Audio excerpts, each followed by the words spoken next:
जो पिता का काम है वो परक नली से भी हो सकता है, लेकिन माँ यदि दूषित है, माँ यदि कलुषित है, माँ यदि संकलेशित है, तो कभी भी बच्चे सुखी नहीं रह सकते हैं, हो ही नहीं सकते हैं। और आज का वही परिणाम है कि जो आदिवासी बच्चे हैं वो कम से कम 3 साल तक माँ के हृदय के करीब रहते हैं। आपके बच्चे नौकरानी के ही पास रहते हैं, नौकरों के पास रहते हैं, इसलिए बुढ़ापे में तैयार हो जाना, तुम भी नौकरों के पास रहोगे। क्योंकि अपने बच्चों को दादा दादी के पास जरूर रखना।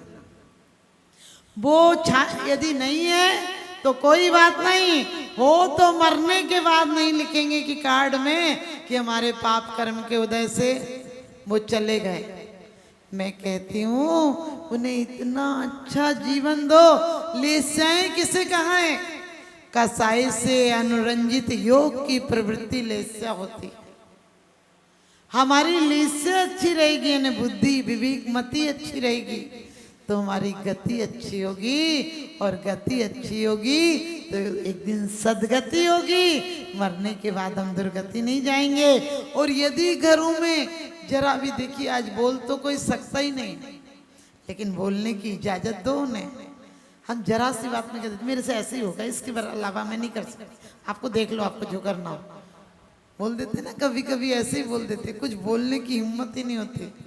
लेकिन मैं कहती हूँ कि उन्हें अधिकार दो।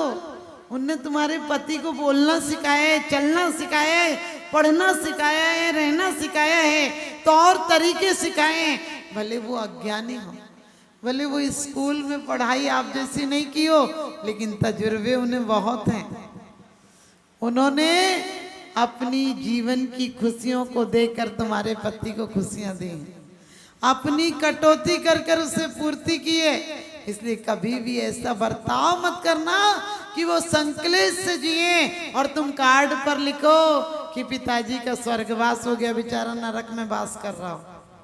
तुम यहाँ 13वीं के दिन और उसी दिन भी लड्डू पूड़ी खा रहे हो, और वो बेचारा दाने दाने को तरस।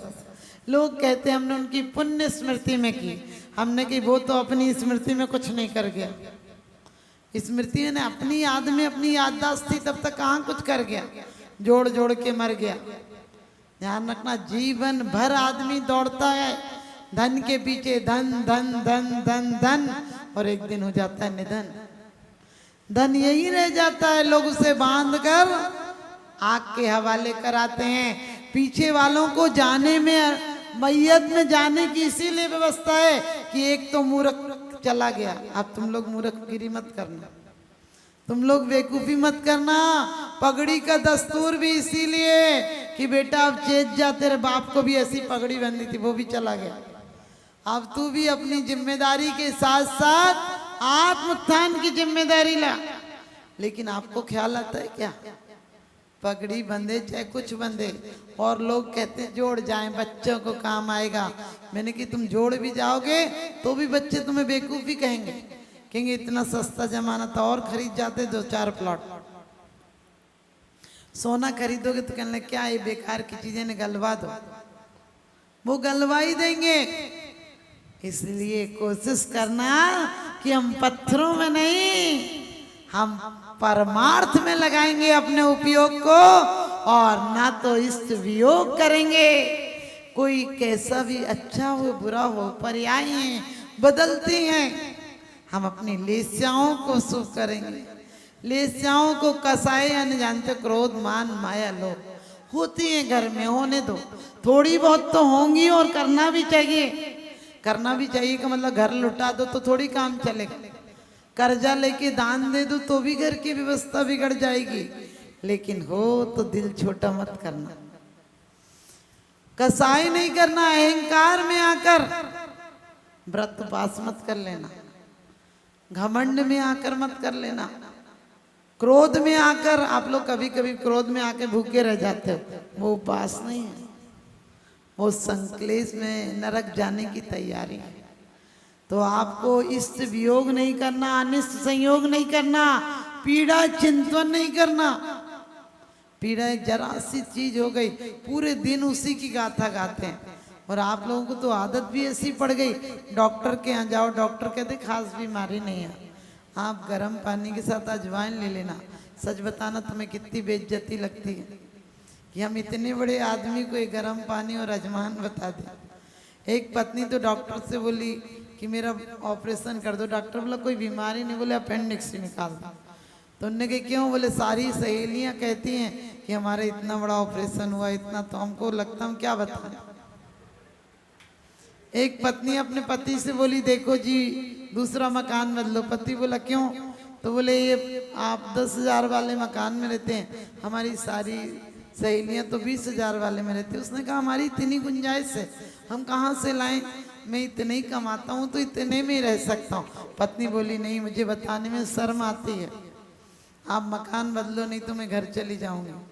पति 5 दिन बाद आया और बोला तेरी मनोकामना पूरी हो गई, अब अपन 20,000 वाले मकान में रहेंगे। पत्नी बोली कहाँ रहेंगे? बोले इसी का किराया 20,000 हो गया।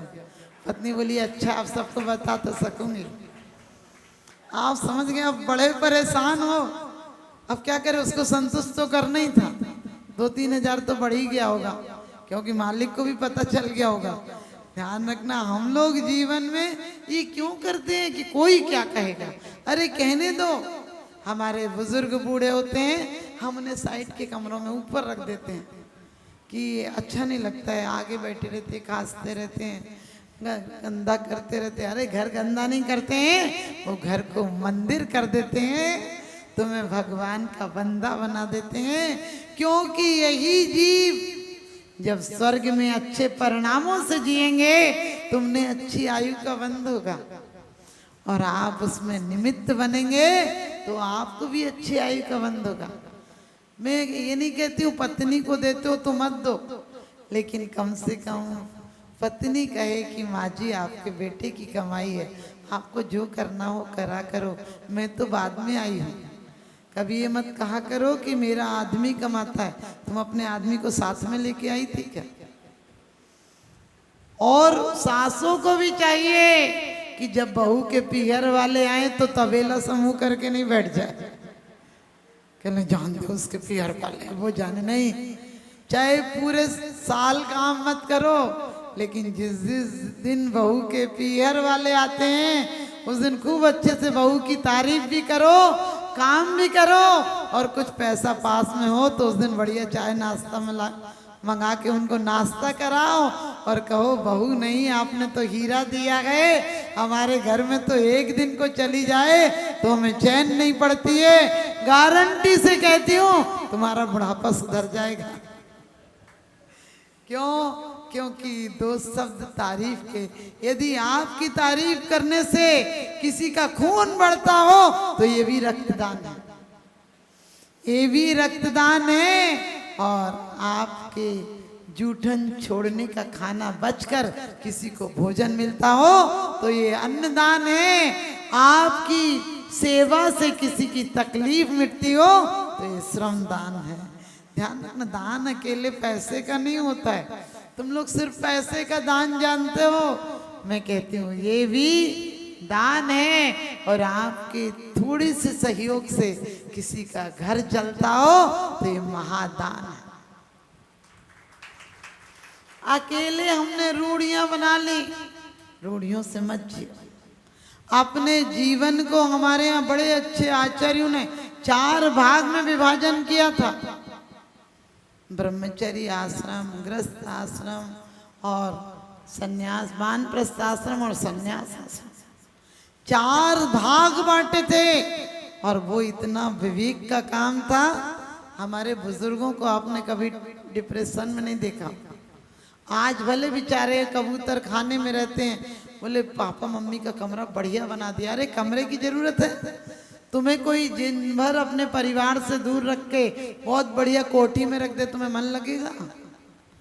तुम अपने घर में नियम बनाओ कि कम से कम आधा घंटे 10 मिनट ऐसी फालतू की बातें नहीं करो।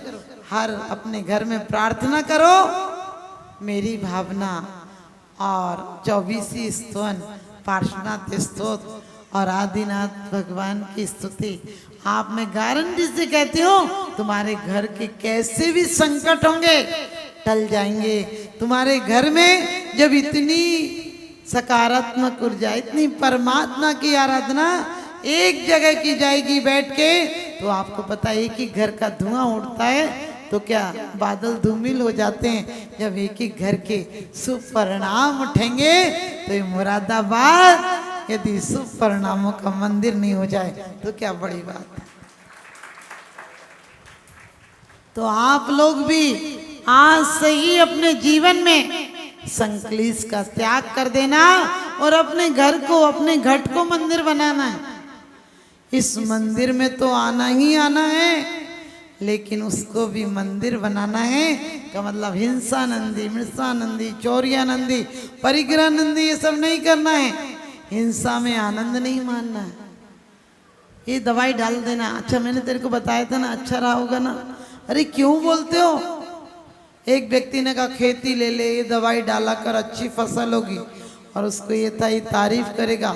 और उसके यहाँ जब कुछ दिन बाद गया वो खेत में तो उसकी फसल तो अच्छी हुई, ना उसने तारीफ की। आम का बगीचा था ना, 2 आम दिए, फोकट में उसने नरक का बंद और कर लिया। समझ गए? जिसने सलाह दी थी उसे क्या मिला? कुछ नहीं मिला।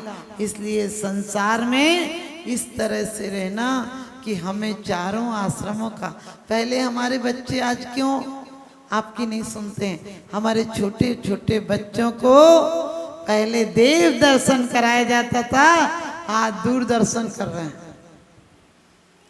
पहले घर की देहरी, देव की देहरी पुजवाई थी। देव की देहरी यानी गर्भ अवस्था में भी बच्चे बहुओं को मंदिर लाया जाता था। आजकल फैमिली डॉक्टर है, पहले ही बच्चा पेट से ही डॉक्टर का ही मुंह देखता है। अब वो आखिरी दिन तक डॉक्टर का ही मुंह देखेगा, क्योंकि जब शादी होती है तो शुरू शुरू में आपके कमरों में अच्छे क्रीम पाउडर की खुशबू आती है। कुछ दिन बाद 40 तक आते आते विक्स बाम की, और 60 के बाद तो आप समझ गए कितनी बदबू आती है। आप जिंदगी को खुशबू से भरो, जिंदगी को सद्गुणों से भरो।